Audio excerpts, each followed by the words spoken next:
He laughed, not the nervous kind, not the chuckle that hides guilt. It was a cold, hollow sound that bounced off the walls of the house I had made for him. "Wow," he said, flinging the memory book onto the table as if it were worthless. "You really are useless." He zipped the suitcase I had bought him for our anniversary and turned his back. His phone lit up with her name, Sophie, 20 years old, bright and foolish with youth. He didn't notice my fingers skim the book's spine as I picked it back up. He didn't hear my whisper, "Thank you. We met when I was 25.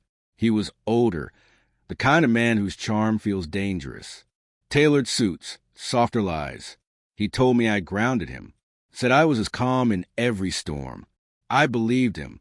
We built everything side by side, the house, the business, the story. Every picture I glued into that book held a piece of me. Smiles, trips, anniversaries, the sort of love you trust will endure because you mate with your hands." Then, one day, he stopped meeting my eyes when I spoke. At first, I told myself it was stress.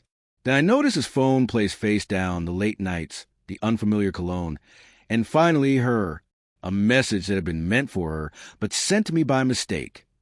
Can't wait to be free of her. Her, me, the wife, the stepping stone. I didn't cry. I didn't smash things or plead.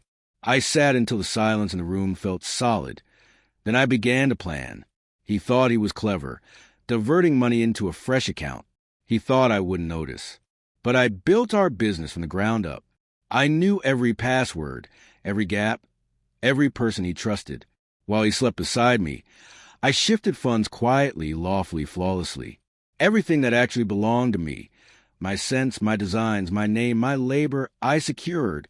What he believed he'd stolen, I left where he'd put it, but I tagged it, traced it back to the offshore accounts he assumed I didn't know about.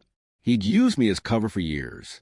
I made certain that, when the time came, those accounts would point investigators straight to him.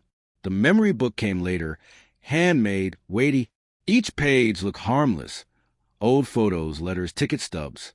But tucked inside the binding, pressed flat and glued shut, were USB drives.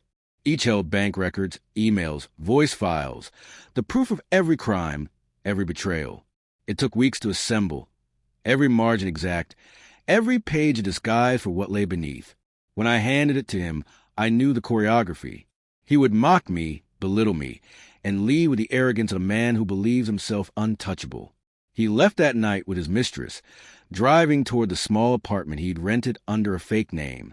I waited 24 hours, then made a single call to a contact I quietly cultivated for months. Financial Crimes Division. They raided his company within days, found the evidence, the transfers, the forged papers. The book said exactly where he dropped it in his study. When the agents opened it, they discovered everything, and his fingerprints, of course, were scattered through it. He rang me once from the station. "You set me up," he spat, voice trembling with the first chill of real fear I'd ever heard. "No," I said softly. "You set yourself up. I just kept the receipts."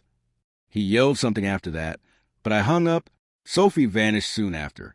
I heard she sold her version to a tabloid, swearing she never knew. Maybe she didn't. Maybe she was another casualty of his vanity. I didn't care. I sold the house and moved to a smaller place by the water. I keep the true copy of the memory book in a drawer. Same photos, same letters, but this time no secrets. Just reminders of who I was and who I became. People imagine revenge as loud and cinematic. They're wrong. Revenge is quiet. It's the hush before dawn, the silence that follows laughter.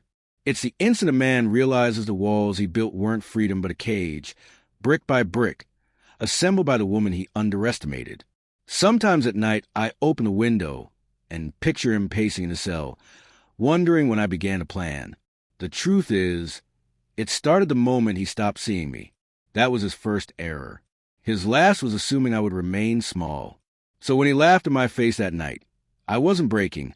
I was finishing the last page. And when I whispered, "Thank you," I meant it.